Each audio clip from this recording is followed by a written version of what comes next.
When my daughter died, her husband inherited the house and $25 million. Then he kicked me out saying, "You're not welcome here anymore. Go die in a dumpster." A few days later, the lawyer laughed. "Did you listen carefully to the will? What was in the will made my son-in-law faint. If you're watching this video, tell me where you're from or what time it is for you. If I blow it today, I could lose my granddaughter to winter and to a woman who calls cruelty discipline." The mahogany casket gleamed under a sky the color of an old bruise.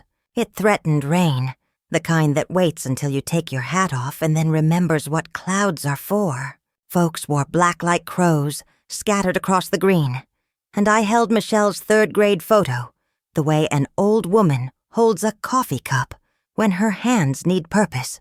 The girl in that picture grinned.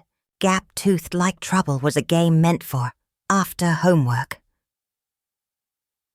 The minister was mid-sentence when Ryan drifted toward me in polished shoes that clicked against the stones like a metronome for bad manners.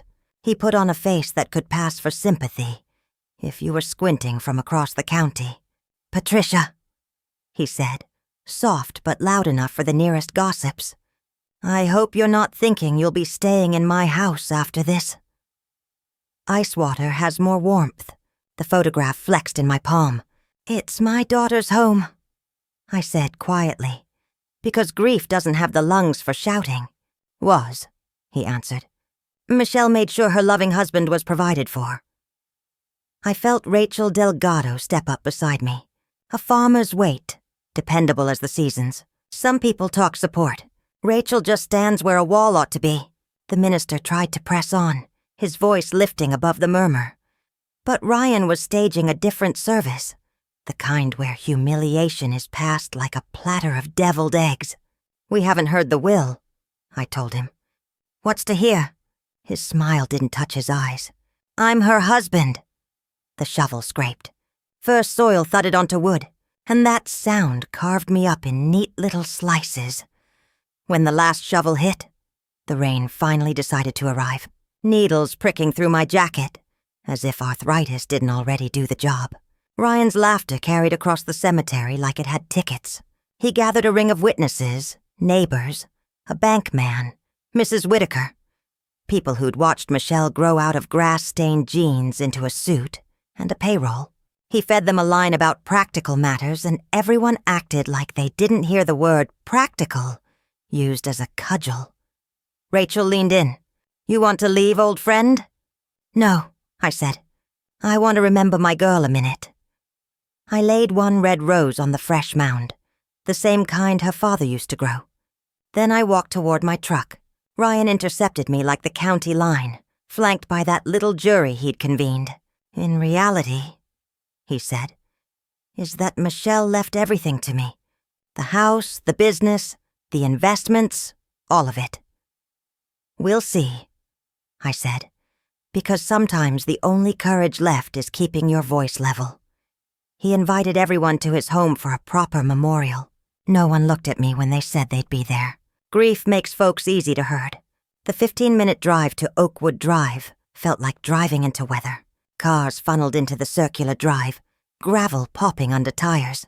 Ryan already stood on the steps, energized, those polished shoes now a drum roll. Inside, tables wore white cloths that hadn't come from our pantry. Good china that used to live in a box labeled for Christmas, and flowers dressed like a wedding. You don't pull that off between a graveside amen and a garage door opening. He'd planned his part down to the glassware. People found places in the living room Michelle loved. The recliner she'd fought her last months in. The sofa where we'd watched ball games pretending we understood. The lawyer, Arthur Kane, arrived with a leather case that looked like it had its own mortgage, and the house grew quiet the way air does before lightning. He read the words that make a will official. Sound mind, revocations, appointments. He named small gifts that proved my daughter remembered people who had been there before the money. A month's pay for the crew at Mercer Builders. A necklace for a cousin.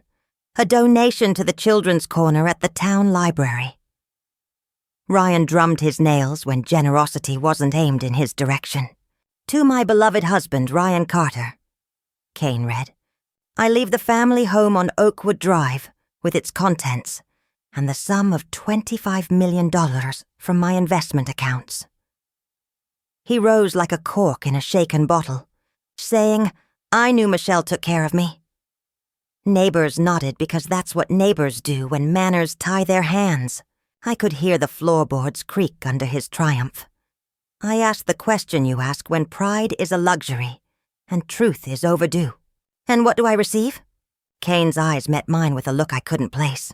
Apology or something waiting its turn. "To my mother, Patricia Brennan, I leave personal mementos, family photographs, and her tools from the workshop. You can't see an old woman shrink from across a room, but you can hear a man's smile stretch. Michelle always said she'd take care of those she loved most." Ryan told the room, performing host and widower and winner without smudging his composure. Glasses clinked, wines were compared. It might have passed for a party if not for the casket dirt still under our shoes. Last in line to offer me pity, Kane leaned close. "There is one additional clause," he said, almost casual, "requiring private discussion." He packed his papers slowly, like a man making certain each page knew its place in the world. Ryan was too busy holding court to notice anything that wasn't a mirror. The crowd migrated to the food like schools of fish. He made a toast to a life well lived and a lifestyle well funded. He spoke of opening up walls and modernizing the old place, the way some folks talk about rearranging a motel room they'll only use for a night. When Mrs. Whitaker coughed into her napkin at "open concept," I felt the first thread of my patience knot. People peeled away sooner than planned, as if their coats had grown weights in the pockets. By 8, the living room was a museum of abandoned glasses. The front door closed on the last sympathizer and the house exhaled. Ryan loosened his tie and looked at me the way a contractor looks at a porch he's already measured. "Now," he said, soft with triumph, "we can discuss your situation." We discussed, if you can call it that. His voice stayed smooth, but the edges could cut a steak. "Take your clothes, your meds. Nothing else belongs to you." He called me a charity case with the same mouth he'd just used to sip Bordeaux. He told me to be gone by morning. I rose slow because the bones wanted their say. "As you wish," I told him, and something in my calm confused him. People who like to crush prefer a creaking sound. Upstairs, I put blouses and slacks and the pocket watch my mother left me into 2 battered suitcases that had known both honeymoons and hospital stays. I put Michelle's school photo between clean shirts so the frame wouldn't crack. And when I came down, he was still pacing out his new world on the hardwood. "You'll try nothing clever," he said. "At my age," I said. "Clever is remembering why I walked into a room."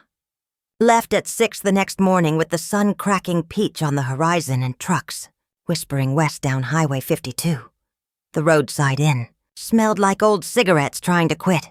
I set my suitcases on the bedspread that felt like it could file my fingernails and made motel coffee that tasted like it remembered being water once. Then I found Arthur Kane's card. He answered his own phone. Not every lawyer does. "Kane? It's Patricia," I said. "You hinted at a clause." He went quiet long enough for me to think of every mistake I'd made in 70 years. When he spoke again, relief rode shotgun in his voice. Yes, I did. 10 o'clock. Bring what he said to you last night. Every word you can remember." "It'll be a full tank," I said, and surprised myself by smiling. Pinehurst's main street is brick and stubborn about it. Kane's office sits above a hardware store where they still cut keys for folks who can keep them. He had Michelle's portrait on the wall, the county's business award year, the kind of photo where the eyes are tired, but the mouth still promises. Kane touched the safe, spun numbers like someone playing a hymn by memory, and set a manila folder on the desk with 2 hands. "People heard what they wanted to hear," he said, but the most important words were easy to miss. "Show me." He guided my finger to a paragraph midway down a page that looked like every other page. "Legal words are a crop field at night. You need a lantern to tell one row from the next.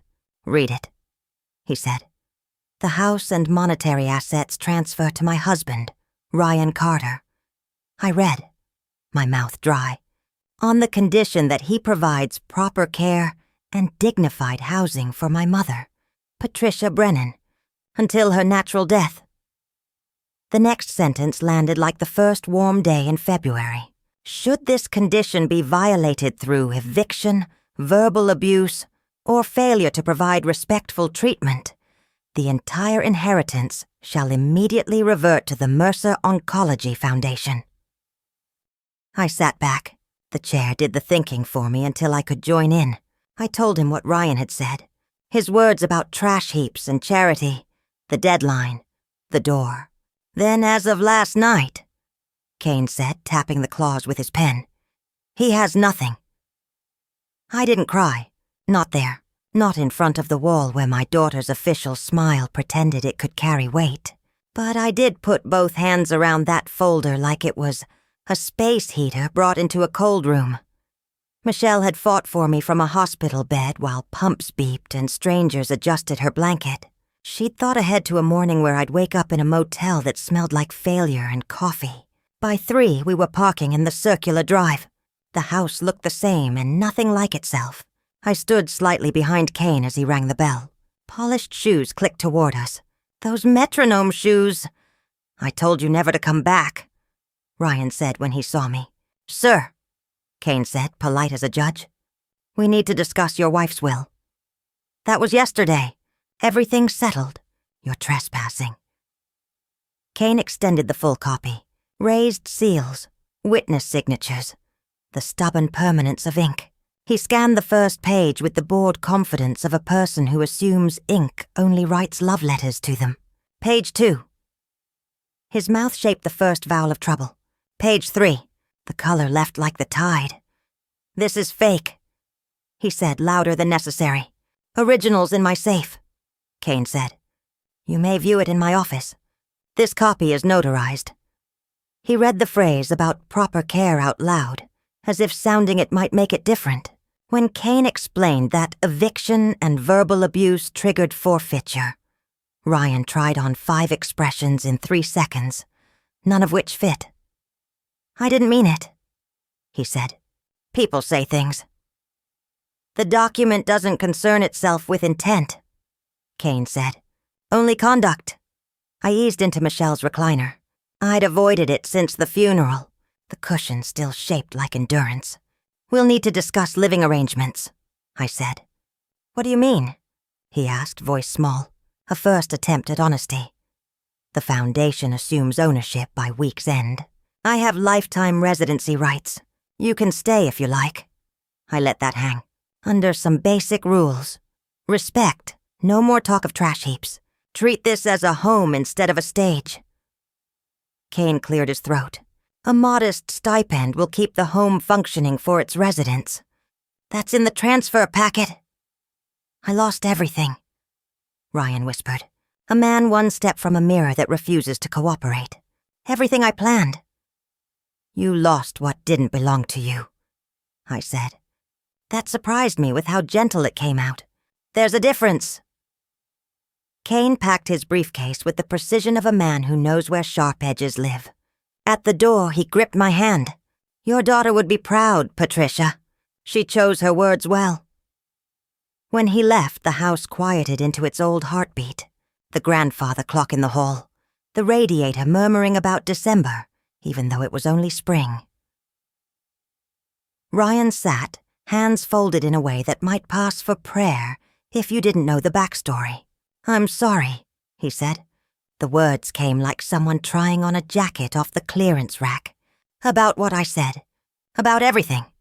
Sorry is a start, I said. Respect is the road. We didn't talk about opening walls or modernizing anything. The house had made it a century without gratitude. It could make another with a little. I stood and touched Michelle's photo on the mantel. Her formal one. The award year. Not the 3rd grade grin that lived in my suitcase. My daughter had been exhausted and brilliant, and in the end, careful with the old woman she used to climb like a tree. By sundown, I'd brought my suitcases home. I set them by the foot of the stairs and found the kitchen the way my hands remembered it. I put a kettle on because that's what you do when storms pass. You make something warm out of water and time. Outside, a wind leaned on the porch swing. Somewhere in town, a girl I love fell asleep in a house I don't trust, told to be tough by a woman who wears cruelty like a uniform. Today I kept my promise to Michelle. I kept a roof and a room and the dignity to stand under both. Tomorrow I'd start keeping the rest. Winter took the town by the shoulders and gave it a slow, cold turn. The maples along Oakwood Drive hung up their red flags and let go. Frost glazed the porch railings in the mornings like someone had been there in the night with a clear paintbrush. I added a second blanket to the recliner and a thicker coat to the hook by the door, the way old houses and old women prepare. Layers placed where the hands remember. I kept my routines. Coffee in the dark, a pan sizzling 2 eggs that behaved themselves, a walk through rooms I knew by the sound my feet made on their floors. The foundation's caretaker came by twice a month now, serious and kind, to check the boiler and the roofline, and to make sure the old woman with lifetime rights still had heat in her radiators and decency in her rooms.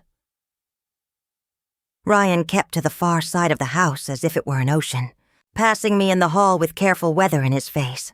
He had started rinsing dishes before placing them in the washer, a small repentance performed in porcelain and running water. On Wednesdays, I parked 2 blocks from Cedar Elementary and joined the line of mothers, fathers, grandparents, and people who looked like they borrowed a child once a week and were worried they'd be asked to show a receipt. The first time I saw Emma shoulder through the doors with the other 3rd graders, her hat was too thin for November, and her jacket was the kind of windbreaker you wear to a summer baseball game if you don't like baseball. She walked like you do when you've learned to be small. Sweetheart, I said, and the word got out of me before I could stop it. She blinked, then gave me a smile that hit me like sunshine thrown from a pocket mirror. Grandma, she said. She tasted the word to make sure it hadn't gone bad in storage. We developed a ritual fast because winter rewards people who don't waste time. I'd hand her a paper cup of cocoa from the diner on the corner, still hot enough to be interesting. She'd tell me one thing about science class and one thing about recess. I'd pretend to be shocked by both. Then halfway down the block, the gray sedan would nose out from a side street and park at the fire hydrant, because rules are for other people. Diana Foster wore her hair like a warning, and a jacket with the logo of a gym where women grunt at mirrors. She smiled when she had an audience, and forgot how when she didn't. She'd roll down the passenger window so the town could hear her being reasonable. Emma, she'd call, friendly as a cop in a commercial. Let's go, sweetie. Homework first. The first time she clocked me, she gave me a grin you could put around a threat and tie shut. Afternoon, ma'am, she said at a volume designed for witnesses. We appreciate the attention. It's cold, I said. She needs a real coat. Teaches grit, Diana said. We believe in discipline, she said, like a team that had won something. Emma slipped into the sedan with the careful speed of a girl who can count to consequences. She lifted the cocoa in a small salute before tucking it between her knees. Diana gave me a nod she'd seen on television and pulled away slow enough to suggest magnanimity. I bought a coat the next day, dark blue, down-filled, the kind of zipper you can work with gloves on. Good boots, too, with treads that could grab a sidewalk trying to give you bad advice. I wrote Emma's name on the tag in small, stubborn letters. I brought them to the school, with a receipt in my pocket, and a reason ready for anyone who demanded one. The secretary at Cedar was the kind of woman who could run a county from her desk with 3 sticky notes and a glance. She read the card I'd brought. For Emma, from Grandma, and the signatures at the end of the power of pickup form Arthur had prepared, then looked at me over the rims of glasses that made poor planning confess its crimes. You're not on the after-school list, she said. Working on it. I'll put it in lost and found for now, she said. Kids find things faster when they need them. She wore the coat the next Wednesday. Diana didn't make a scene about it. She nodded at the yardage, calculated her flag, and decided to throw it later. 2 weeks into the cold, Emma came out with her hat off, hair damp, cheeks raw with the kind of wind that gets under a child's vocabulary and steals words like fine. She smiled anyway because children are brave for reasons they shouldn't have to be. Science fact? I asked. Wind is just air that knows where it's going. Recess? Dodgeball, she said. Coach says it builds character. How many character points did you earn? 3. She looked pleased. Then she glanced back at the doors. We have to hurry. We hurried. The grey sedan appeared with its window down, and its smile set at a courtroom level. Hey there, Margaret, Diana said to me, having decided my name was whatever she wanted it to be. It's Patricia, I said. Respect your elders is something we work on, she told the town through me. Right, Emma? Right, Emma said to her niece. I'll need to talk to you, I said to Diana, stepping closer, soft voice. About some marks I saw last week. She laughed. It sounded like a tool dropped from the top of a ladder. Girl's roughhouse. She fell. Children fall, I said. Adults are supposed to be something softer than the floor. She leaned across the seat and gave me the slow squint that women like her use when they want to test a fence. You're on my property again, old woman. We had that talk with Officer Raines last month. We're on Cedar Avenue, I said. Belongs to the town. Same principle, she said. She flicked her fingers toward Emma. Seatbelt. Emma clicked the belt with careful accuracy. Diana drove off with the slow, triumphant dignity of a parade car. That night, I wrote. Time of pickup, temperature, who stood where, what was said and what was not said. I learned a long time ago that grief fades, but records keep their shape. Arthur Kane read my notes with a lawyer's concentration and a human being's sigh. We can file for grandparents' visitation formally, he said. We can also request a welfare check if a mandatory reporter corroborates. Teacher? Nurse? I asked. School nurse is best, he said. Or a pediatrician.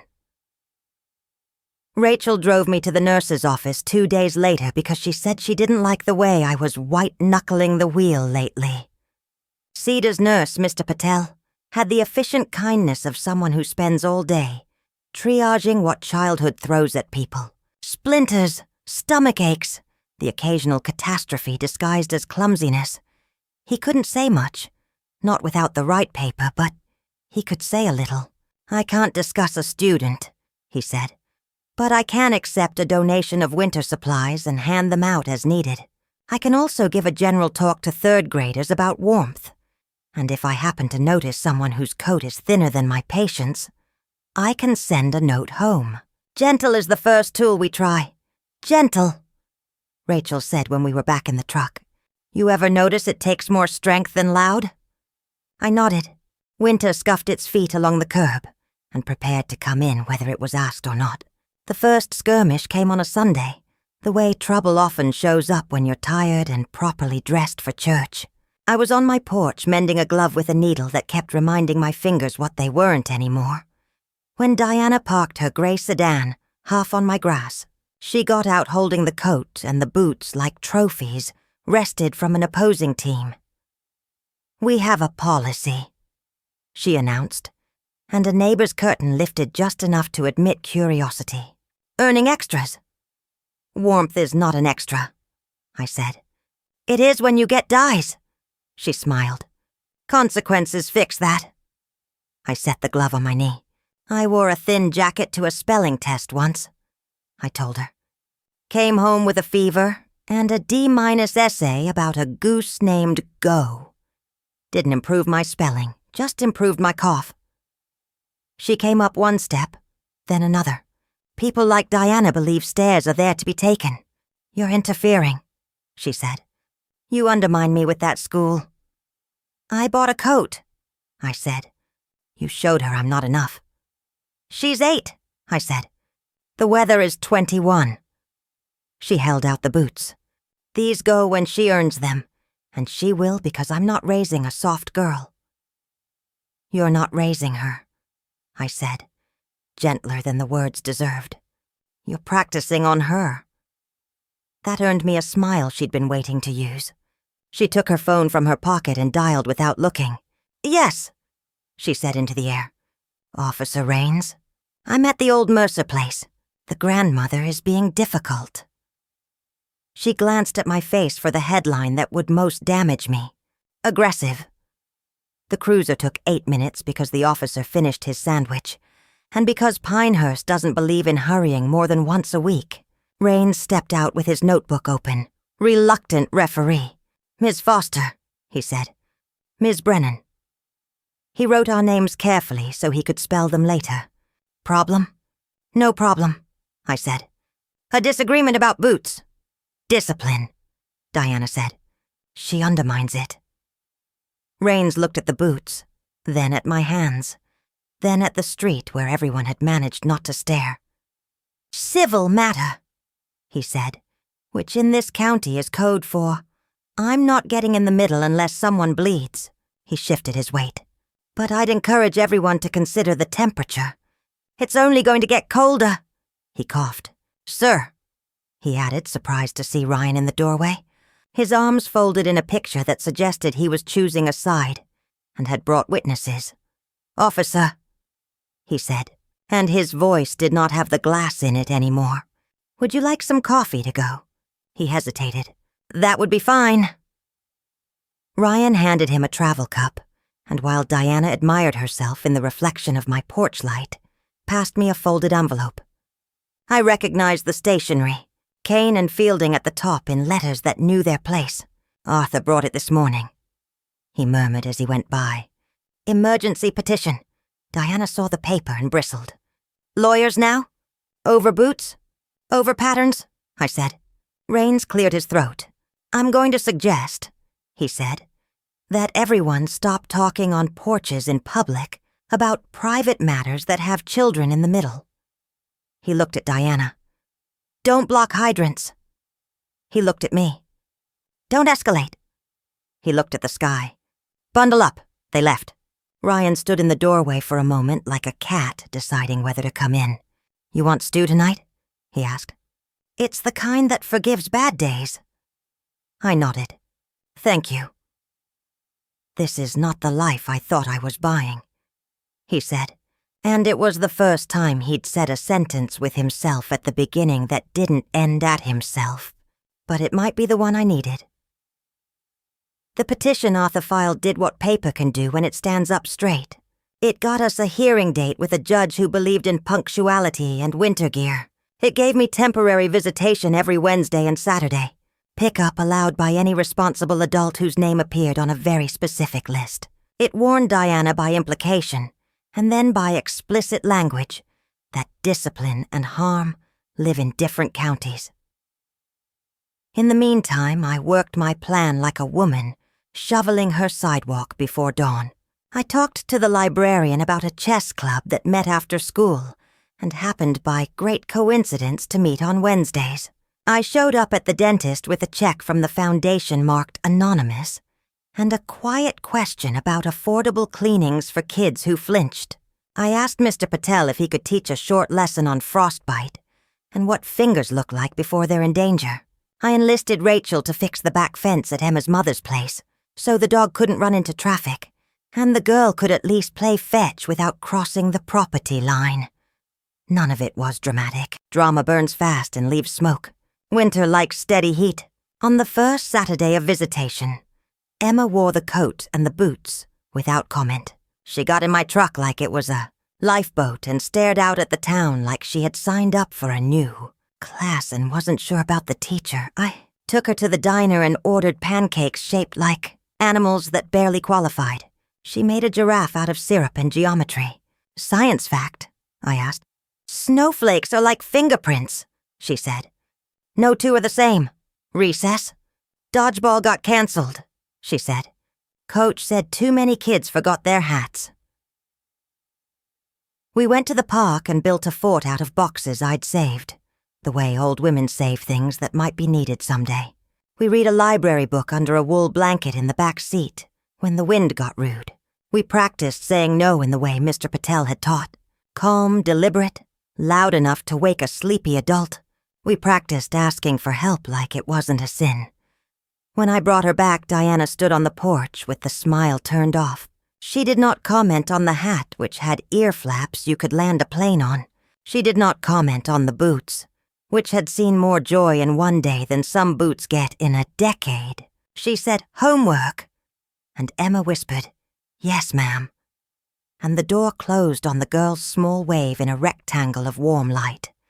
Back home, I wrote again. Time, temperature, who said what. I added one more line I hadn't known to write in my younger years. How the girl's shoulders looked when she wasn't being watched. Outside, the wind practiced for January. Inside, the house held its heat without bragging. The stew was forgiving as promised. Ryan ate at the kitchen table with his sleeves rolled. A man who had finally learned that the smallest rooms of a house do the largest work. And Rachel dropped by with a bag of rock salt and a weather report written in Farmer. "We're not done," Arthur said on the phone that night, voice slow and exact. "But your plan is working." "It's winter," I said. "We move one shovel width at a time." He exhaled. "Next week," he said, "we'll argue about supervision and discipline. I'll ask questions she doesn't want on the record. You bring your notes, bring your patience." I set the phone back in its cradle and looked at the coat on the hook by the door. The boots lined up like faithful dogs. I thought of my daughter writing clauses with her hands shaking and a machine counting her breaths.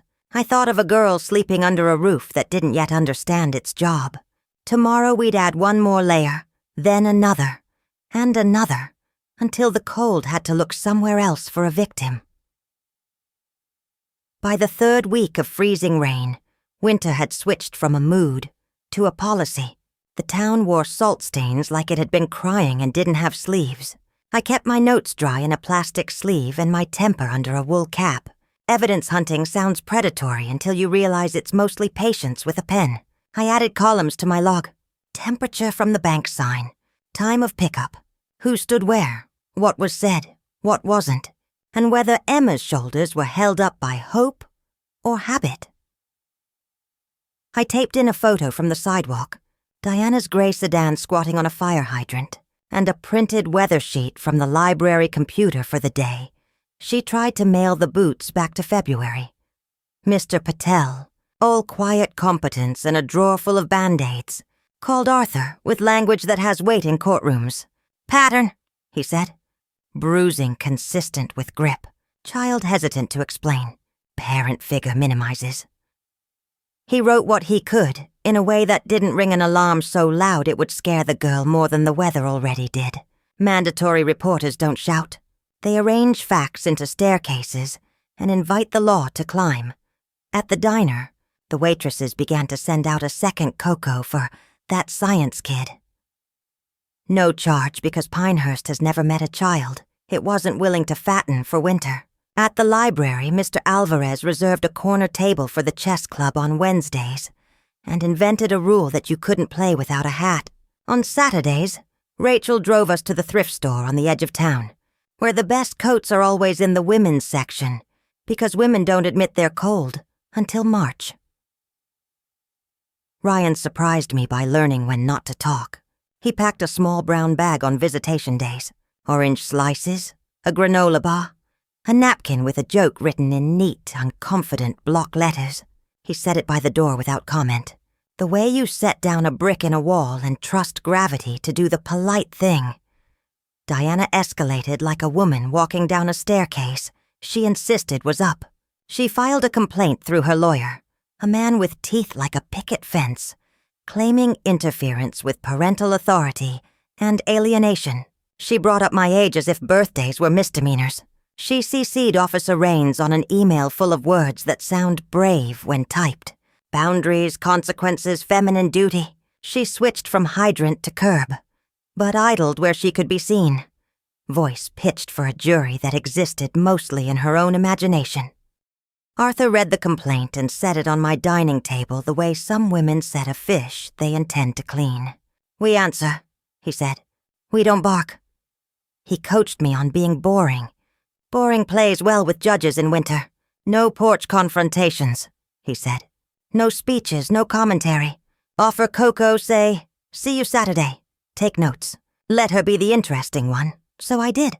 When Diana tried out a new script, "Real women don't need other women to tell them how to raise girls," I let the line slip past like a cheap lure.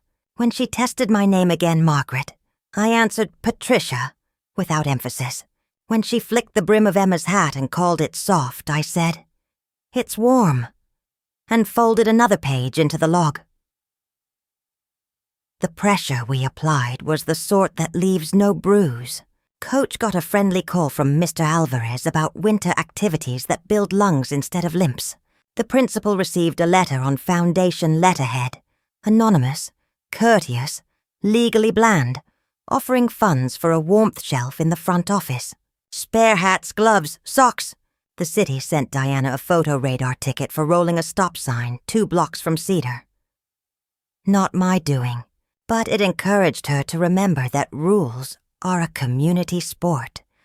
Then the first real cold snap fell out of the sky and shattered across the county. The kind of night pipes remember for years.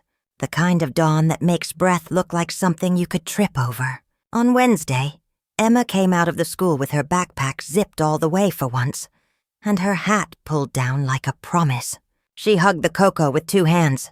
"Science fact?" I asked, breath fogging between us. "Cold air is denser," she said. "It squeezes sound and makes it travel farther." "Recess?" "Indoor," she said. "We did math and push-ups.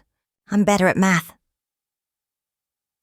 We made it to the truck just as the gray sedan took its place on legal curb. Lip curled like it had frostbite. Diana honked once, soft, the way a woman taps a dog bowl to remind it where dinner is kept.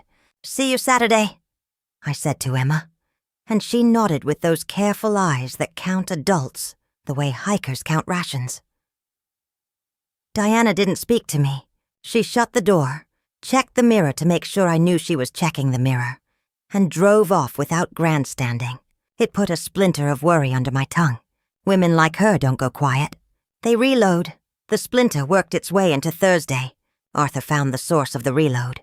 He came by that evening with snow in his eyebrows, and the kind of smile lawyers wear when they found a trap door and can't tell whether it opens on a staircase or a pit. "I wanted to see your face when I said this out loud," he said, hanging his coat on the hook as if he needed his arms free for the conversation. "Diana's lawyer is being paid by a non-profit called Citizens for Household Order." "Sounds like a committee that tells the salt where to land," I said. "It's a shell," Arthur said. "Mailing address is a P.O. box. Board is 3 names you'd only recognize if you've memorized campaign finance reports. The money comes from a donor-advised fund administered by the county foundation." "Whose fund?" I said, already feeling the floor develop a list. He set a single printed page on the table. Donors, percentages, transactions. Black ink marching like soldiers. One line was highlighted. "Fielding Family Charitable Fund.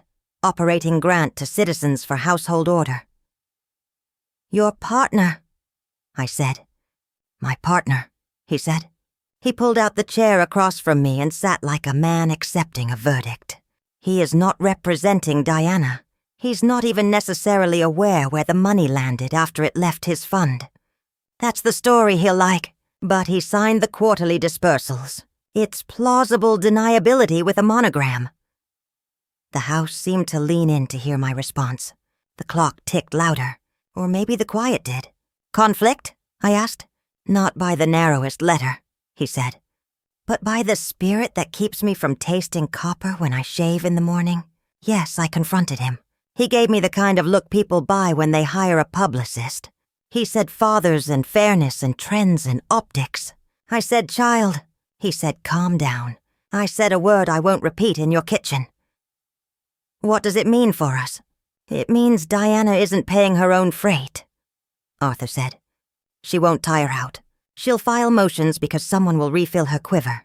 It means my name on your filing sits next to a firm name that shows up on the other side's receipts.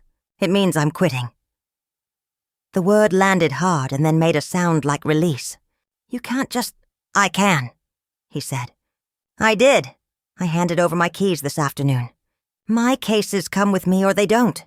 Yours does because there's nothing in this county I'd rather do than win for your granddaughter and spite two cowards with one argument. You don't have to make yourself homeless over my fight. I said. I have a house, he said, and he smiled for real, years falling off his face like snow off a porch roof. And I have a new letterhead at the print shop. Cane legal, no ampersand. I'll miss the parking space. I poured coffee. He took it like medicine and set the cup exactly on the ring the last cup had left on the wood. Midpoint, he said after a sip. A word he used when telling stories about trials. This is where the other side reveals its sponsor, and we decide whether we're brave or dramatic. We're too old for dramatic, I said. Speak for yourself, Ryan murmured from the doorway. He had mastered arriving without rustling the air. I can do dramatic with a hair tie. He listened as Arthur summarized. He nodded slowly, a man who had learned in one hard month how money moves at night. If it helps, he said. I can testify to the way Diana speaks at the door and the way Emma watches her like she's trying to anticipate weather. I can talk about what a home should feel like. I am familiar with what happens when it feels like a stage. It helps, Arthur said simply. That night, the house slept poorly. Wind bullied the gutters. Pipes shivered and then forgave. At 2 a.m., I sat at the kitchen table with my log and drew lines from names to motives the way women draw plays on napkins in bars. Fielding's fund fed the shell fed the lawyer fed Diana. Diana fed herself on words like discipline and order, while the girl tried not to make a sound as small as the one between breaths. We adjusted our plan. Arthur filed a motion to compel Diana's side to disclose funding sources and communications with citizens for household order, not because the judge would necessarily swat at the money, but because sunlight can make certain insects choose other kitchens. He also filed a bar grievance, not calculated to win, but designed to create paperwork Fielding would have to answer with his own hands. He sent polite, pointed letters to the school about pickup protocols, reminding them that consistency protects children and adults both. He requested a guardian ad litem, a person whose only job is to speak, for the child in the middle while the adults collide with their own reflections. I made lists of people who could say small, true things. Mr. Alvarez, about hats and chess and the way Emma's hands stopped shaking when the room was warm. Rachel about the day the girl laughed so hard at a pancake giraffe she forgot to apologize. Officer Raines about curb, hydrant, tone. Mr. Patel about patterns and careful notes and the difference between a stumble and a shove. Diana countered by arriving with a clipboard and a witness of her own, a woman from her gym who wore sleeves like a dare. They took photos, me handing cocoa, me walking beside Emma, me opening the truck door with care, and tried to frame them as a conspiracy to invent weakness. Their report used words like coddling, the kind of word you choose when you've forgotten that most of childhood is spent trying to convince adults you're not of ours. Let them. The judge we drew, Hollis, Winterborn, and famously allergic to theatrics, does not believe in adjectives when nouns will do. The week before the hearing, the cold broke the way a fever does, suddenly, and with relief, and the suspicion it might come back meaner. Melt hissed in gutters. Kids ran without hats as if they had been paroled. Emma and I used our Saturday hours at the park, which smelled of wet bark and new plans. We built a bridge out of fallen branches over a puddle that thought very highly of itself. Science fact? I asked. Bridges are strong because triangles are strong, she said, chin set like an engineer's. Recess? We played tag, she said. If you're it, you make sure you tag everyone because winners win. What do you think? I asked. She looked at the puddle and then at me. I think some people need a turn to rest, she said. And then she ran across the bridge we'd built and didn't fall him. On the way back, we passed the gym where Diana performs her version of improvement. A banner hung over the door. Mothers for Fairness Community Event Tuesday. The logo from Citizens for Household Order sat in the corner like a sponsor who didn't want to be recognized and did. I took a photo from the sidewalk, framed wide so no one could pretend I was doing anything but minding my own business, with a camera pointed outward. "Triangulation," Arthur said when I showed him the banner. "Jim Shell Fund. We won't argue conspiracy. We'll argue incentive. Women who are paid to win rarely notice when the prize is smaller than the child who pays it." Fielding tried one last thing before the hearing. He sent Arthur a letter on old letterhead, the ampersand suddenly heavy. It was all shoulder pats and weather, and a suggestion that Kane Legal might find January a hard month for clients. He included a check that would have covered printing costs for 2 cases, and a winter coat for a man who'd lost his partner, and the willingness to be surprised by him. Arthur mailed the check back with a note that said only, "I own a coat." The night before court, Ryan made soup that was all root and garlic, and a stubborn belief in spring. He set 3 bowls on the table and lit a candle. Not because we are romantic people, but because sometimes it helps to win one small, beautiful thing on purpose. "We're ready," Arthur said, spoon poised like an oath. "We're layered," I said. "Coat, hat, notes, witnesses. Even my nerves are wearing wool." Ryan smiled, sleeves rolled. A man who had finally learned that the smallest rooms of a house do the largest work. "Then go to bed," he said. "Tomorrow you'll need your legs under you." I did, but before I slept, I went to the mantel and touched the photograph of my daughter that looks more like her the longer I live. "We're at the halfway point, Michelle," I told the room. She found her wallet. "We found our shovel. We're still here." Outside, the thaw ticked in the downspouts. Inside, the house held the heat on a setting I wish I'd discovered when I was a younger woman. Enough. The thaw that had made gutters sing all afternoon forgot its manners by night. The wind came back with teeth, and the temperature fell the way a trapdoor does. Swift, final, leaving you listening for the thud you hope won't come. I'd laid out my clothes for court. Jacket brushed, shoes persuaded, notes squared into a folder thick enough to be taken seriously. Ryan had put a thermos by the front door like a superstition that works whether you believe in it or not. Arthur had called at 9, alarm set, tie chosen, arguments loaded, and I'd answered with the kind of confidence old women fake on purpose. At 1:17 a.m., the phone rang, the way bad news does. 2 short taps, a longer one that didn't know whether to stop. I grabbed it on the second ring. "Grandma," a small voice said, whispering so the dark wouldn't hear. "I'm cold. Where are you, sweetheart?" "Porch," she said. "She says I have to learn consequences without my coat." "How long?" "I don't know. Minutes," she said, honest as frost. "A lot." I was pulling on my boots before she finished. "Stay on the line," I said. "Keep talking. Science fact. Hit me." "Shivering is your body trying to start a fire," she whispered. Her teeth clicked hard enough to edit the sentence. Mine's bad at it. I left the phone on speaker on the counter and jammed it between a stack of mail and a salt shaker so Ryan could hear her breathe. He was already tying his hair back, already shrugging into a coat. "Keys," he said, tossing mine to me. "Thermos. Call 911, I told him. Then reins. He dialed while I drove. The town had turned to glass. Streetlights wore halos too bright for a reasonable hour. The world looked like something you'd put in a snow globe and shake to see whether the flakes still worked.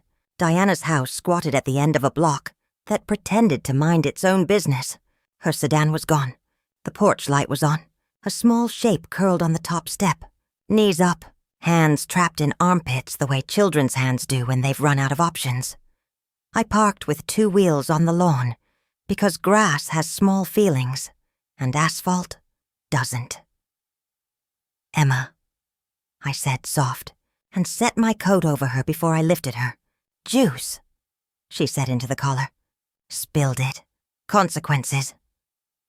"I used to spill half the kitchen making coffee," I told her, and felt heat start leaping from me into her.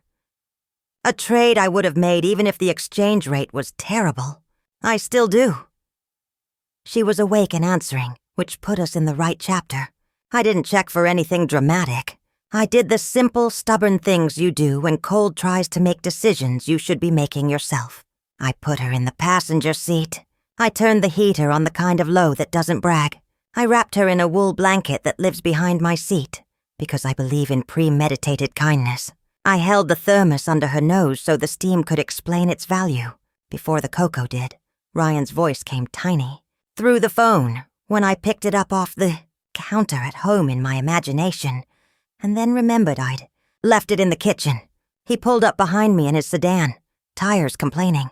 Ambulance is stuck behind a plow, he said, breath turning into cloud. Rains is at a wreck on County 9. He says do what you need. He'll write it up. Copy, I said. 2 syllables I hadn't needed since the service, suddenly useful. Emma sipped and winced and sipped again. Color considered coming back to her face and decided to try for a little while. Can we go to your house? She asked. We're going to stop where they have clipboards, I said. People with clipboards know how to write things down so adults remember them later. We drove to the urgent care that keeps winter hours because winter insists. A nurse at the desk took one look, unlocked a room with the kind of speed that keeps stories from getting worse, and tucked her under heated blankets that hummed and forgave. She asked simple questions. Emma gave simple answers. She wrote a few of them down.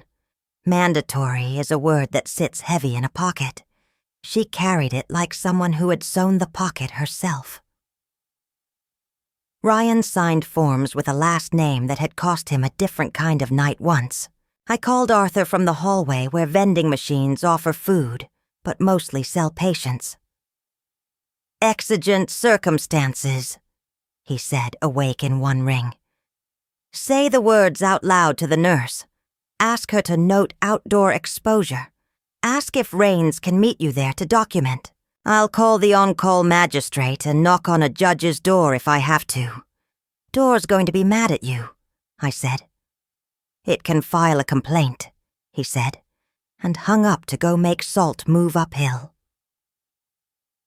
Rains arrived first, coat half zipped, eyes tired enough to confess but not apologize.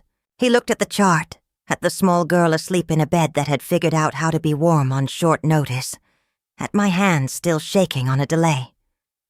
Exigent circumstances, I said, obedient.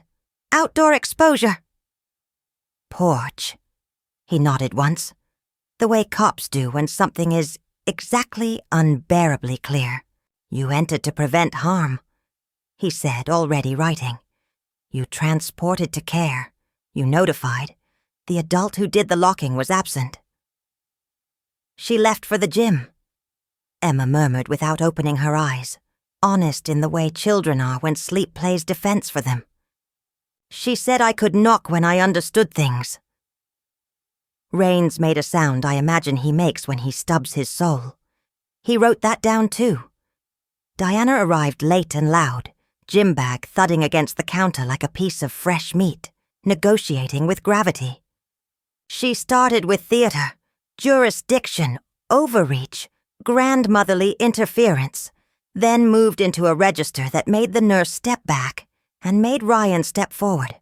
Ms. Foster, he said, voice flat enough to slide under a closed door. There are sleeping patients. She turned toward him with the reflex of a woman who has never understood that other people have their own weather. You don't get a say, she snapped. You're the one living in a house paid for by... Stop, Rain said, pen still moving. The word landed like a hand on a chest. You will be quiet now. Diana laughed because some women don't know how to obey a one-syllable order unless it comes from a mirror. Am I under arrest? She asked, triumphant as a kid who's memorized one magic trick. Not yet, Rain said. But I am issuing a temporary no-contact order pending a hearing at 9 a.m. You will not approach the child or these adults until a judge tells you where your orbit is. If you violate that, you will see the back seat of my cruiser before your brain catches up." "On whose authority?" "On mine," Rain said, and showed it to her. Diana deflated in jerks like a tire that hasn't made peace with the nail yet. She muttered something about lawyers that I hope her lawyer never hears. She left the way she does everything. Performatively. The nurse looked at me, then at the girl, then at the clock that had decided to be helpful. "She can go home with you," she said.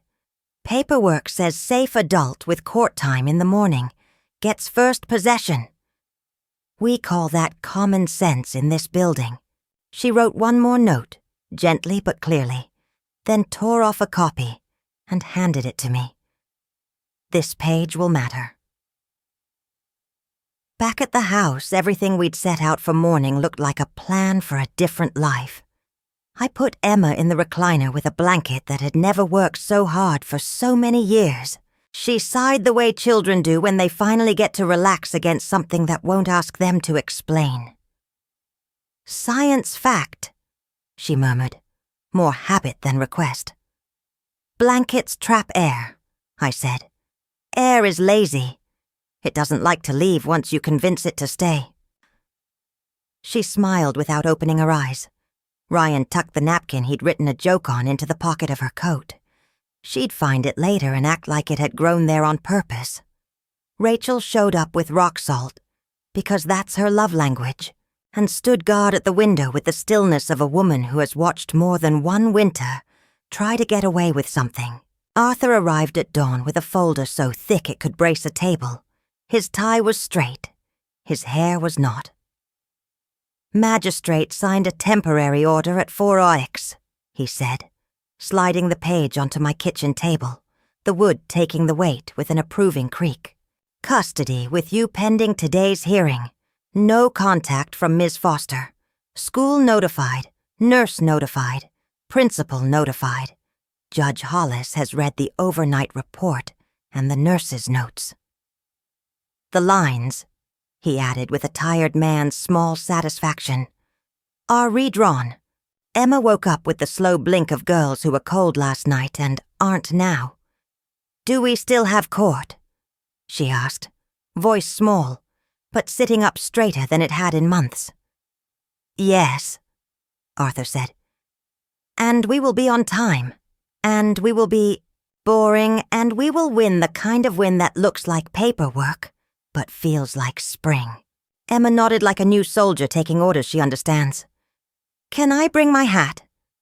"You can bring 2, Ryan said, handing her the one with ear flaps, and the one he'd knitted badly and loved well. I walked through the rooms one more time to make sure the house remembered its job. Heat on, kettle ready, thermos rinsed, notes in the folder under my arm. I stopped at the mantel and touched my daughter's photograph. "We changed the night," I told her. "Now we'll change the morning. Outside, the world pretended it hadn't tried to kill us 6 hours ago. Sun made a show of landing on ice like a generous friend. The porch steps creaked in a key I could hum. Rachel locked the door behind us, a woman who understands that leaving safely is part of arriving well. We got in the truck. Emma sat between my notes and Ryan's thermos, hat down, eyes forward. Arthur followed in his car with a new letterhead on the passenger seat, like a passenger you can trust. Officer Rains idled at the curb and gave us a nod so small it could fit in a pocket. On the corner, the dog at Emma's mother's place wagged as if someone had finally explained the plot. We drove to the courthouse. The day pulled itself up to its full height. Next came the room with the flags, and the seal, and the man in the robe who doesn't love drama and does love nouns. We were ready. We were layered. And this time, when winter tried the door, it found it locked from the inside. Courtrooms have their own weather. Ours was brisk and fluorescent with a draft that came from someplace no architect would admit. Flag stood to attention without moving. The seal on the wall watched without blinking. Judge Hollis entered like a January morning, on time. Not interested in your opinion about mornings. We sat where our lives said we should. Arthur and me at the petitioner's table. Ryan farther back with his hands folded into patience. Emma with a guardian ad litem named Ms. Rowan, who wore practical shoes and a face that looked like it had been practicing fairness a long time. Officer Raines near the back with his notebook. Mr. Patel and Mr. Alvarez on a bench that seemed to apologize for its own wood. Diana and her lawyer arrived with a briefcase and an attitude that both squeaked. The lawyer, picket fence, adjusted his tie like it had been cross-examined. Diana kept her expression at parade rest. Hollis took inventory of the room with a glance that made adjectives sit down. "Morning," he said. "We'll be brief and thorough. Counsel, I appreciate advocacy. I do not appreciate theater. If you brought adjectives, leave them under your chair." Arthur rose. "Good morning, Your Honor." "Proceed." He began with the kind of boring we'd practiced till it shined. Petitioner seeks a protective order and temporary custody. Grounds include a documented incident of overnight outdoor exposure, a pattern of punitive deprivation of winter clothing, and corroborated bruising consistent with grip. We'll call 4 witnesses. We'll submit a log of interactions, school notes, and the urgent care record. He set the folder on the lectern like an honest mechanic lays out parts. Picket fence smoothed his papers as if friction were a legal tactic. Respondent will show that the child is healthy, that discipline was proportionate, and that petitioner is engaged in a campaign of alienation funded by... Hollis held up a finger. "Nouns, counselor, not motives. We'll get to your proof, Arthur." Called me first, because judges trust the person who starts by owning the small facts. I told the story without embroidery. Times, dates, temperatures from the bank sign. What was said and not said. How the nurse wrote what she wrote. How Raines did what he did. How Emma's hat had ear flaps you could land a plane on. I kept my voice level because winter rewards people who don't waste heat. "Ms. Brennan," Arthur said. "How old are you?" 71. "Any limitations on your ability to care for an 8-year-old? "I do not sprint," I said. "But I can cook, mend, wake up at odd hours, keep records, and keep a house warm. I also own a truck that starts in weather it doesn't respect." A whisper of something like a smile passed across Hollis's mouth and kept going. Picket fence approached with a legal pad full of adjectives he was trying to wring into nouns. "Ms. Brennan, is it true that you recently leveraged a will clause to force your son-in-law out of an inheritance?" "Relevance." Arthur stood. Hollis didn't bother to look up. Sustained. "Try again." Picket fence tried smug. "Is it true you bought the child a coat without consulting Miss Foster?" "Yes," I said. "Why?" "Because it was cold." He did not like that answer, which told me it had been the right one. "Do you believe in discipline, Miss Brennan?" "I believe in discipline that teaches," I said, "and in houses that protect." "Do you consider Miss Foster's methods abusive?" "I consider leaving a child outside at 1 in the morning in freezing temperatures to be harm." He opened his mouth to argue with the clock and the thermometer at the same time, and then decided to save the energy for someone dumber. Mr. Patel came next, his badge a small noun that had learned to be decisive. He spoke softly, but every word landed. "I am a nurse at Cedar Elementary. I observed patterned bruising consistent with grip." The child was hesitant to explain, which is itself a data point. "I documented and reported per statute." He did not look at Diana. "Mandatory doesn't require eye contact. Cross?" Hollis asked. Picket fence lifted his chin. "Mr. Patel, isn't it true that girls roughhouse?" "Girls do," he said. "Bruises tell us where the floor was, and whether someone was the floor." Mr. Alvarez followed. "Library calm and winter competent. The child shakes less when she's warm," he said. "She reads longer when she isn't watching the door. We started a hat rule in chess club because it allowed me to hand her a hat without making a speech. Alienation, picket fence tried. Literacy, he said. Rains came to the stand like a man checking a lock he had already tested twice. He read from his notes as if they were a map. Call at 1:20 a.m. responded to urgent care at 1:55. Nurse's notes indicate outdoor exposure.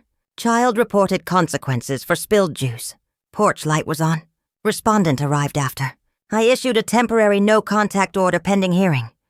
Why? Arthur asked. Because the temperature was 16 degrees, he said. Because the child's hands were cold enough to concern the nurse. Because the respondent's explanation suggested a pattern. Because I like to see children alive at 9 a.m. The guardian ad litem, Ms. Rowan, made juries out of us without asking. I met with the child privately, she said. She is bright. She monitors adult weather. She understands the rules of 2 houses and is confused about which one keeps her warm. Her stated preference was, "Can I not be cold at night?" She paused just long enough to let that sentence take its coat off. I recommend temporary custody with Ms. Brennan. I recommend professionally supervised visitation for Ms. Foster. I recommend any maternal time occur in a residence not shared with Ms. Foster until such time as a safety plan is verifiably in place.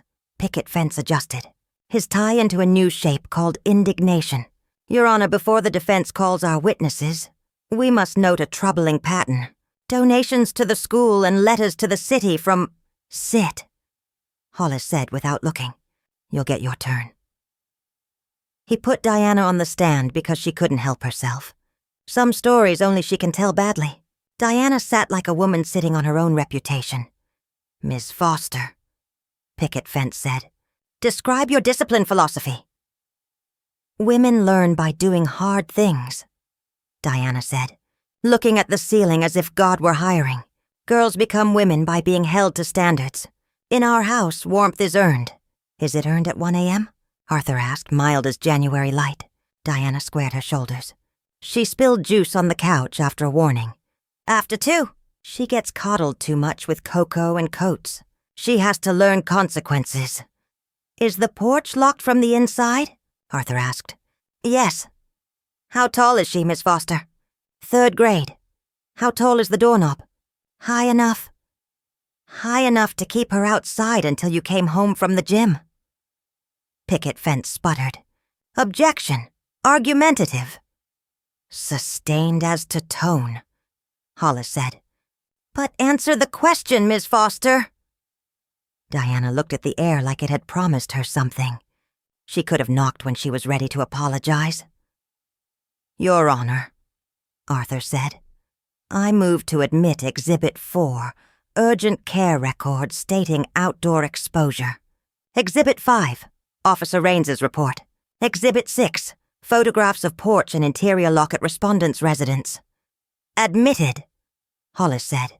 Arthur stepped closer, voice down to thread thickness. Miss Foster, who paid your lawyer? Friends, Diana said. Which friends? A group. Mothers for Fairness. Who funds Mothers for Fairness? Citizens for Household Order. And who funds them? This is a witch hunt. Hollis lifted a hand. Answer. Diana's jaw moved like a machine that had found a bolt. A foundation. I don't know which one. Would it surprise you, Arthur said, if the same foundation that paid your counsel also paid my former partner's charitable fund, which then routed money through the shell that put your lawyer in this room? Picket fence half rose. Relevance. Hollis tipped his head. Counselor, stay in the lane. I'm in it, Your Honor, Arthur said, still soft. Motive and incentive not to dirty the air, but to clarify the pressure on this child. When adults are being paid to win, they often forget what the prize is. Hollis looked at Diana, the way a man looks at a fence and decides whether to climb it. Ms. Foster, he said, do you understand the difference between discipline and harm? Diana tried for righteous. Mothers today are under attack. Do you? Hollis said again, not louder, just closer. Understand the difference between discipline and harm. Silence isn't empty. It's an X-ray. We watch the answer form and fail. I was harmed as a kid, Diana said finally, flinging the words like rocks with her eyes closed. And I'm fine. Ms. Rowan wrote something without looking down. Mr. Patel's mouth pressed into the shape of a prayer he would never admit to. Ryan's hand found the edge of the bench and held on. All right, Hollis said, and the room exhaled because decisions were arriving. Closing? He asked. Picket fence stood, straightened papers that were already straight, and tried nouns. My client believes in standards. She loves the child. She made a mistake. There is no lasting injury. The grandmother is elderly and attempting to replace a parent. We ask for a warning, not a wall. Arthur did not stand on tiptoe or raise his voice. We are not here to outlaw winter. We are here to decide whether a porch at 1 a.m. is an acceptable classroom. The child asked for one thing, not to be cold at night. The law exists for exactly that kind of sentence. Hollis nodded once as if he had just found his own words in someone else's mouth. He looked at Emma, who sat small and very straight between the flags of 2 tables. Young lady, he said, do you understand what we're doing here? Emma swallowed. You're deciding where I sleep, she said. And what else? And how cold it is, she said. Hollis folded his hands. All right. He spoke orders like a craftsman speaks measurements. Temporary custody to Miss Brennan. Supervised visitation for Miss Foster at the Family Resource Center. 2 hours weekly to be increased or decreased at the discretion of the supervisor. No corporal punishment. No punitive deprivation of clothing, food, or shelter. Mother may exercise unsupervised time at any residence not shared with Miss Foster. If co-resident, visits shall be supervised at the center. Guardian ad litem to continue. School pickup restricted to adults on the list.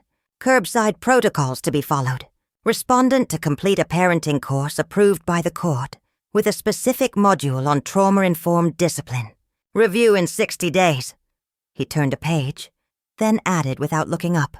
And for the record, winter gear is not a privilege. It is a responsibility. Diana started to rise into a speech. Hollis lifted one eyebrow and the wind left the room. Picket fence tugged her down by her sleeve. Anything further? Hollis asked. Arthur stood. 2 small items, Your Honor. First, we ask that the court note the urgent care record and Officer Raines's report as findings of fact. Second, we request that the respondent be admonished regarding contact at school, on porches, and in driveways. So noted, Hollis said. Admonished, he added to Diana, as if the word itself should be written on her palm. The gavel was a single dry sound. The weather in the room changed. People who had been holding their breath accidentally took new ones. Ms. Rowan knelt to Emma's height. You did well, she said. No extra sugar. Your job now is to be 8. She nodded as if someone had just handed her a strange but promising assignment. In the corridor, Raines shook Arthur's hand, then mine. Boring one, he said, approving. My favorite kind of victory. Mr. Patel squeezed Ryan's forearm with the precise pressure you use to stop bleeding and start belief. Mr. Alvarez pressed a library bookmark into Emma's hand that said, Readers wear hats. Diana stalked past, stopped, and turned back like a woman misreading a map. She looked at me as if she had a question that had never made sense, even when she'd practiced it in her mirror. You made me look like a monster, she said. I didn't make you leave her on a porch, I said. But you can decide what you do next. For a half-second, I saw a girl in her face. Then the woman put the mask back on. She walked away with her lawyer talking to her in low, urgent nouns. We took the long way out. The courthouse steps had learned over the years how to hold families that had just been rearranged. Sun found the handrails and made them warm where our palms landed. Emma leaned into my side the way girls do when they forget to pretend. Science fact? She asked because habit is how we build bridges. Courtrooms are colder in the morning, I said. But they warm up if you keep your coat on and tell the truth. She smiled, then looked serious. Where do I sleep? At our house, I said. "In the room, with the window that faces the maple. We'll put the hat on the bedpost so you can find it in the dark." She considered that like an engineer considers load. Ryan exhaled a breath I hadn't noticed he'd been storing. "Stew tonight," he said. "Because there are sentences that fix a day better than any order." Arthur lagged behind at the top of the steps. I waited for him. "Thank you," I said. 2 words that are too small and exactly right. He looked at the square of sky framed by a courthouse facade and smiled without showing his teeth. "We're not done," he said. 60 days parenting class, safety plans. Paper doesn't hold by itself. People do." "Then we'll hold," I said. Back home, the house greeted us like it had been studying. Heat in the registers, kettle already thinking about boiling. Rachel had shoveled the walk in a way that looked like a woman making art with a practical goal. On the kitchen table, Ryan had set 3 bowls and 1 extra because he believes in visitors, repentance, and leftovers. Emma stood in the doorway of the spare room, which wasn't spare anymore. The quilt was the one Michelle's father had pieced when his hands still believed in small squares, making a larger picture. The window looked at the maple whose branches had learned to frame seasons without choosing favorites. "Science fact?" she asked softly, standing on the threshold of safety like a scientist, looking at a new element. "Beds," I said. "They remember the shape of the last good sleep and hand it back if you ask politely." She nodded. "Can we read?" "We can," I said. And we did, under a quilt that felt like someone else's courage properly inherited. That night, after stew and a note from Ms. Rowan about next steps and a phone call from Mr. Patel, reminding us to hydrate as if he could dispatch warmth through copper, I stood by the mantel and touched my daughter's photograph. "We didn't win everything," I told her, "but we won enough to start over." Outside, Winter paced on the porch and checked the locks. Inside, the house held the line. The crisis had blown through. The girl slept, and morning, for once, could be trusted to arrive without a fight.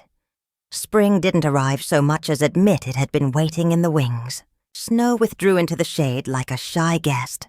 Gutters stopped speaking in code. The maple outside Emma's window invented green, 1 leaf at a time.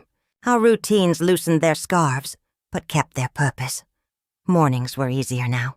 Emma woke in a room that knew her name, hat on the bedpost, because habits protect better than locks. We ate the kind of breakfasts that leave syrup maps on plates. She packed a lunch with Ryan's jokes folded small. His block letters had softened into a hand that could risk a curve. On Wednesdays, we still did cocoa at the corner, but now she walked out of Cedar Elementary with a stride that suggested the air belonged to her too. The 60-day review came on a Thursday with rain that couldn't make up its mind. Judge Hollis read Ms. Rowan's report and made small changes the way a careful man trims a board. Custody with me continued. Supervised hours for Diana increased by 1, contingent on a supervisor's notes. Mother's time clarified. Unsupervised at her sister's apartment where the dog naps like an usher. Supervised if Miss Foster is present. He ordered proof that the parenting class had been completed, and not for the first time said out loud where nouns live. "No cold as a lesson." Diana arrived in a clean shirt that didn't know who owned it yet. She said very little. At the center, behind glass designed to help everyone breathe, she learned to bring snacks without speeches.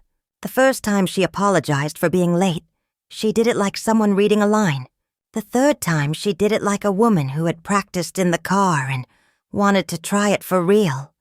I did not clap. I did not sneer. I signed my name at the desk and left my notes in my pocket. Measured mercy can still be measured.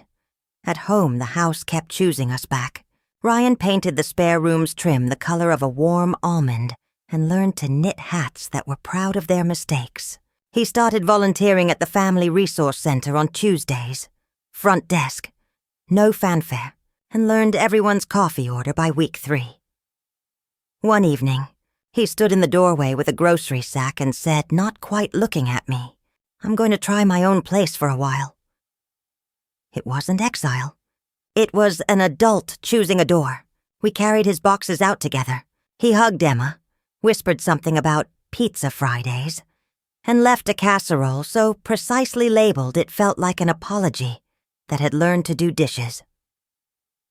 Rachel went on mending things nobody would pay her to. A fence latch at Emma's mother's place, a loose board on the library ramp, a rumor on a porch that needed a new hinge. Officer Raines turned up less and waved more. Mr. Alvarez's chess club doubled, hats optional now, though a basket by the door remained full because Pinehurst likes to be ready. Mr. Patel added a bulletin board near the nurse's office.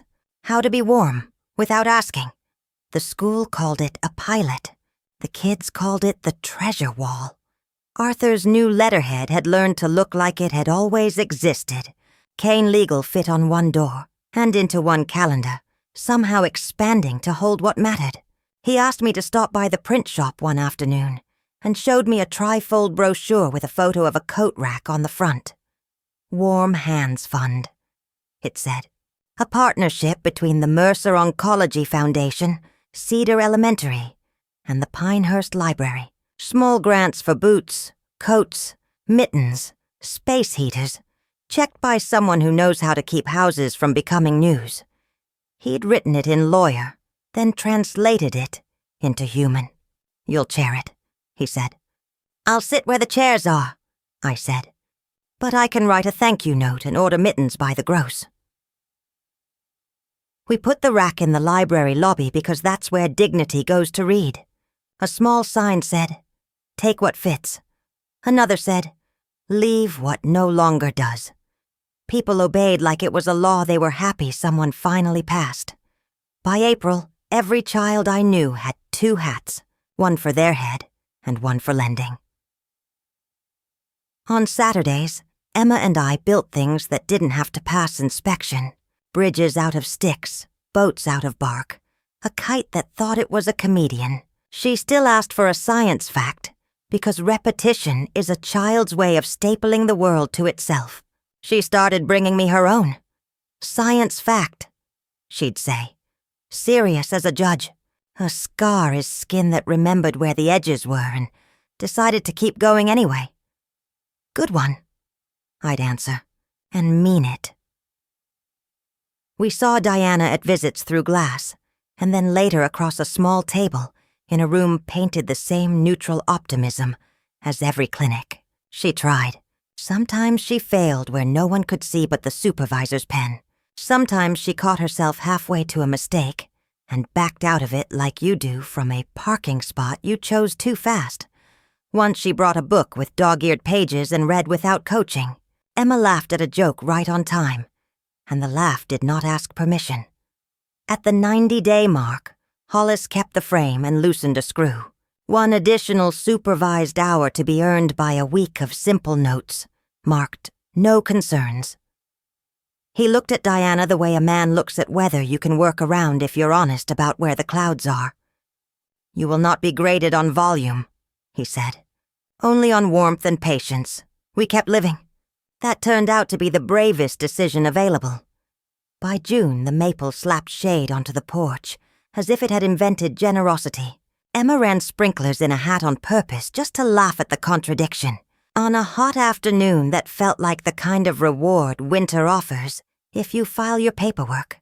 We held a small gathering at the library to thank people who pretend they don't need thanks. Mr. Alvarez made a speech only a librarian could make, all about circulation, how warmth and books share a secret. When you give them away, they return in better condition.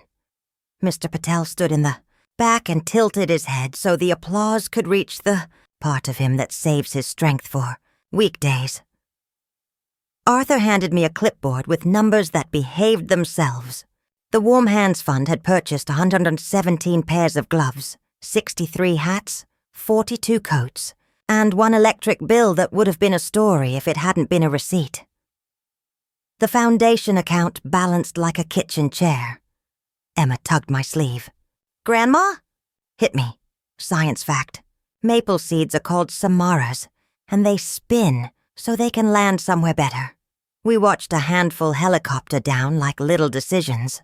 "Seems right," I said. That night, I sat with the photograph of my daughter in a house that had learned, against its will and then on purpose, how to be kind. "We did what you wanted," I told her. "We kept a roof. We kept a girl warm. We turned the money you earned while you were running out of breath into something that lets other people breathe." The porch creaked in a familiar key. The house held the cool like it had trained for it. In the next room, Emma's breathing settled into the rhythm I measure my days by now.